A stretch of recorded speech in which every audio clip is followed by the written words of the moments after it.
Bismillahirrahmanirrahim. Assalamualaikum warahmatullahi wabarakatuh. Alhamdulillahirabbil alamin. Wassalatu wassalamu ala asyrafil anbiya'i wal mursalin wa ala alihi wa sahbihi ajma'in, amma ba'd. Anak-anakku yang dirahmati oleh Allah Subhanahu wa taala. Jadi pertemuan sebelumnya kita telah membahas tentang hakikat pewarisan dan sejarah ringkas tentang pewarisan. Yang mana kita ketahui bahwa kalau berbicara tentang hak, dulunya perempuan tidak memiliki hak untuk mewarisi kedua orang tuanya. Bahkan perempuan layaknya sebuah barang bisa diwariskan atau bisa diwarisi oleh orang lain. Maka pada kesempatan ini kita akan mengangkat, membahas atau mengkaji pada bab selanjutnya, yaitu dasar hukum tentang mewaris. Termasuk dari Al-Quran ada, termasuk hadis pun juga ada, dan telah menjadi kesepakatan ulama bahwa pewarisan ini menjadi hak kepada manusia. Maka salah satu ayat yang berbunyi pada surah An-Nisa pada ayat 7 menyebutkan lirrijali nasibun mimma tarakal walidani wal aqrabun walin nisa'i nasibun mimma tarakal walidani wal aqrabun mimma qalla minhu aw kasur nasiban mafruḍah. Bagi orang laki-laki ada hak bagian dari harta peninggalan ibu, bapak, dan kerabatnya, dan bagi orang wanita juga ada hak dari harta peninggalan ibu, bapak, dan kerabatnya, baik sedikit ataupun banyak menurut bahagian yang telah ditetapkan. Maka dalam surah An-Nisa ayat 7 ini, inilah yang menegaskan bahwa laki-laki dan perempuan punya hak ketika orang tuanya meninggal dunia ataupun kerabatnya meninggal dunia, maka sang laki-laki yang masih hidup punya hak untuk mendapatkan warisan. Dan ayat ini juga menentukan bahwa perempuan pun juga sudah berhak mendapatkan warisan. Kalau dulunya perempuan tidak mendapatkan, dulunya anak laki-laki yang belum balik juga tidak mendapatkan, tetapi ayat ini menegaskan bahwa laki-laki berhak mendapatkan warisan jika ibu, bapaknya, dan kerabatnya meninggal dunia. Demikian juga perempuan. Itulah disebut dengan nasiban mafruḍah, yaitu bahagian yang telah ditetapkan di dalam Al-Quran. Maka ketentuan-ketentuan ini sudah menjadi ketentuan yang telah ditetapkan oleh Allah Subhanahu wa taala. Makanya yang akan kita nanti bahas tentang ketetapan-ketetapan itu, seperti seperdua, sepertiga, seperempat, seperenam, seperdelapan, dan 2/3. Maka kita melihat bagian waris atau hak waris untuk anak dan orang tua. Anak-anak misalnya, anak laki-laki 2 kali bagian dari anak perempuan, atau 2:1, atau seorang laki-laki menyemai bagian 2 orang anak perempuan, sebagaimana dalam firman Allah Subhanahu wa taala yang berbunyi yusikumullahu fi auladikum lidzakari mislu hazzil unsayain. Allah perintahkan kamu mengenai pembahagian harta terhadap anak-anakmu, yaitu bahagian seorang laki-laki mempunyai bagian 2 orang anak perempuan. Artinya apa? Seorang anak laki-laki sama hak warisnya ketika 2 anak perempuan. Contoh, dalam contoh dalam aplikasinya bahwa ketika ditinggalkan harta oleh orang tuanya 50 juta misalnya, yang kebetulan hanya yang berhak mendapatkan ahli waris di sini, ahli warisnya di sini seorang anak laki-laki dan 2 anak perempuan. Tadi dikatakan bahwa 1 laki-laki sebanding dengan 2 perempuan. Maka andaikan ditinggalkan 50 juta, maka 25 juta untuk anak laki-laki seorang diri dan 25 juta lagi untuk anak perempuannya, lalu ia membagi 2 dari 25 juta itu, maka per kepala daripada perempuan-perempuan itu mendapatkan 12,5 juta. 12,5 juta, 12,5 juta, maka 1:2. Itulah maksud ayat Al-Quran yang berbunyi lidzakari mislu hadzil unsayain. Laki-laki dan perempuan sama. Seorang laki-laki sebanding dengan 2 anak perempuan. Maka ketika berbicara tentang hak, bagian anak perempuan jika ia seorang diri, bagian anak perempuan jika ia hanya seorang diri, tidak mempunyai saudara laki-laki, ia hanya seorang diri, maka ia mendapatkan separuh dari harta yang ditinggalkan oleh orang tuanya, atau 1/2 dari harta yang ditinggalkan oleh orang tuanya.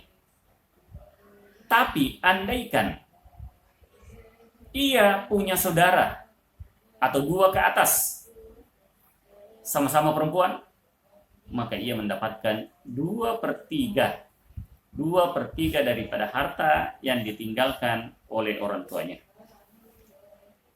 Sebagaimana penegasan dalam Al-Quran, fa in kunna nisaan fawqasnataini falakunna sudusa ma tarak wa in kanat wahidatan falahan nis.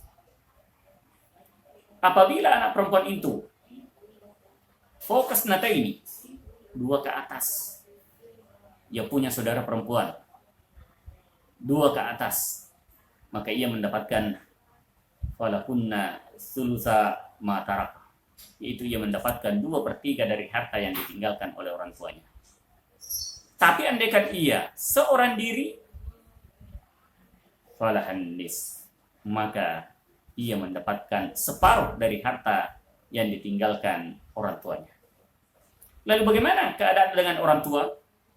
Bagian orang tua, jika almarhum mempunyai anak, maka masing-masing orang tua mendapatkan 1/6.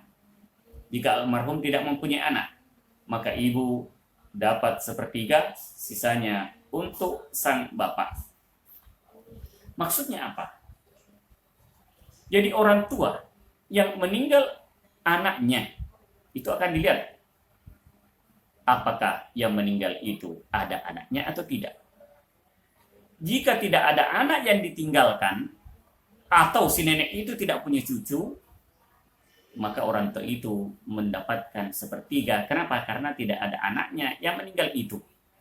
Artinya tidak ada yang menghalangi haknya, tidak ada yang mengurangi haknya, sehingga ia mendapatkan 1/3 dari harta peninggalan orang tuanya. Tapi andaikan ada anak orang yang meninggal dunia itu, maka hak orang tua itu berkurang. Kenapa? Karena ada yang mengurangi, karena ada anak yang ditinggalkan dari orang yang meninggal dunia itu. Maka 1/3 menjadi 1/6. Maka kalau tidak ada anak, maka ia mendapatkan 1/3. Kalau tidak ada anak, mendapatkan 1/3. Kalau ada anak, ia mendapatkan 1/6 dari harta yang ditinggalkan orang tuanya. Lalu, ketika berbicara tentang suami istri, ayat berbunyi, walakum nisfu ma taraka azwajukum illam yakun lakunna walad. Fa in kana lakunna walad falakumur rubu mimma tarakna.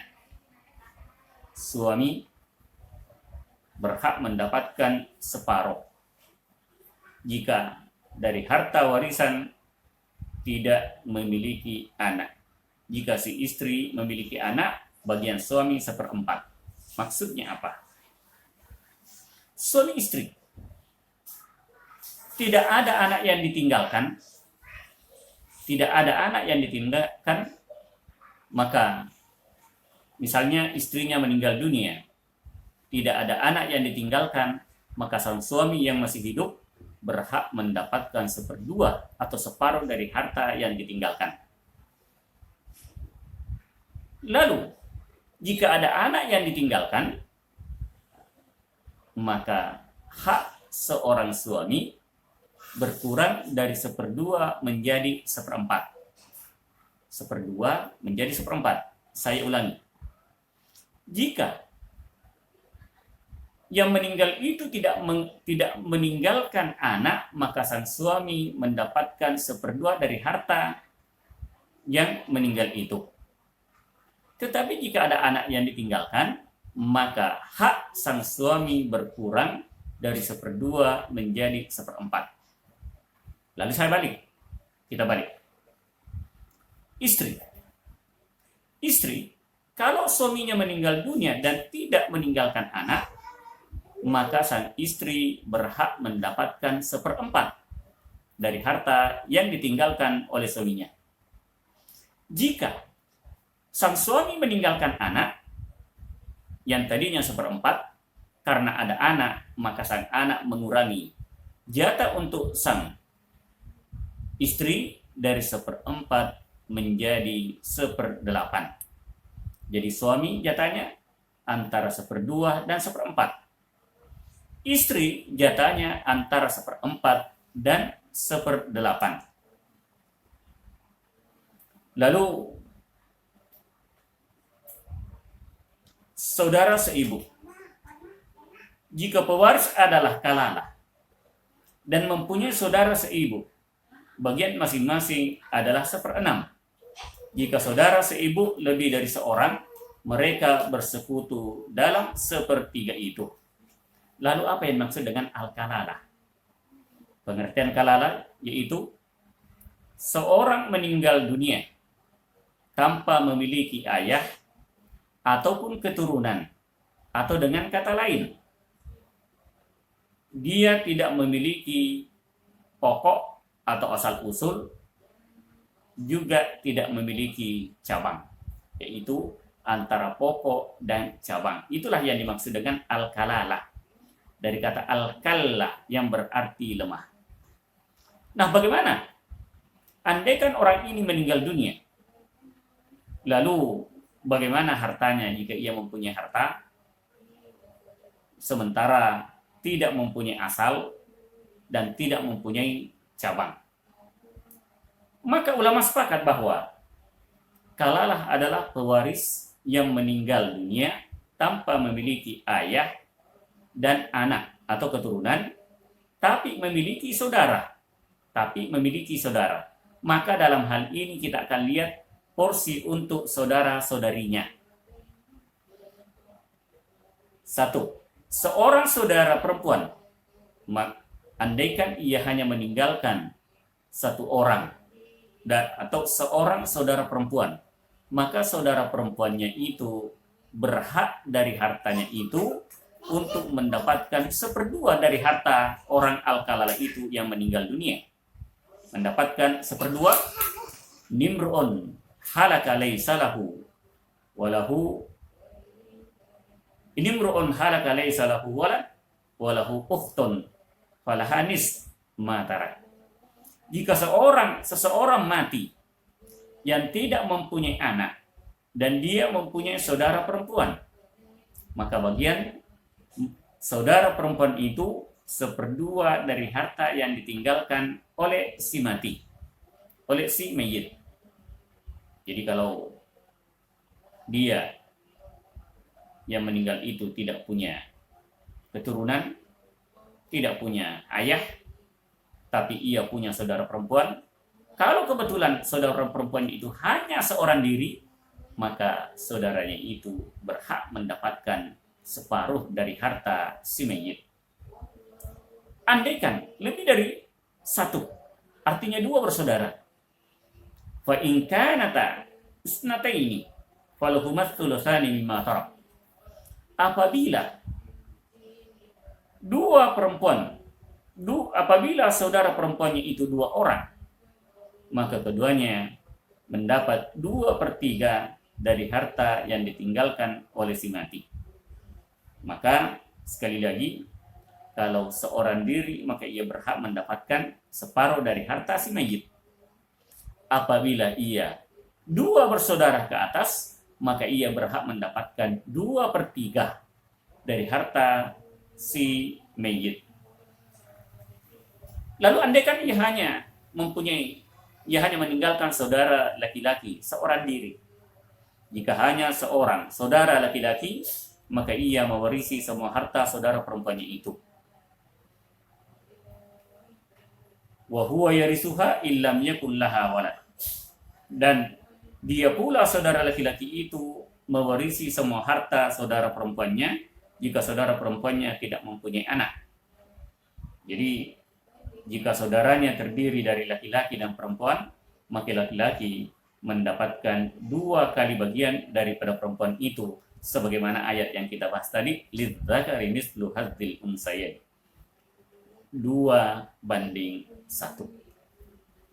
Lalu termasuk dasar hukum daripada warisan, anna Nabi SAW ja'ala lil ja'dati sudus idza lam yakun dunaha ummun, bahwasanya Nabi SAW telah memberikan bagian 1/6 kepada nenek jika tidak terdapat yang menghalanginya, yaitu ibu.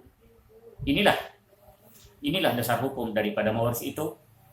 Mudah-mudahan apa yang saya sampaikan anak-anakku bisa memahami, dan mudah-mudahan pertemuan selanjutnya kita sudah bisa berdiskusi melalui Zoom sehingga kita bisa melakukan tanya jawab. Demikian, mudah-mudahan apa yang saya sampaikan ada manfaatnya.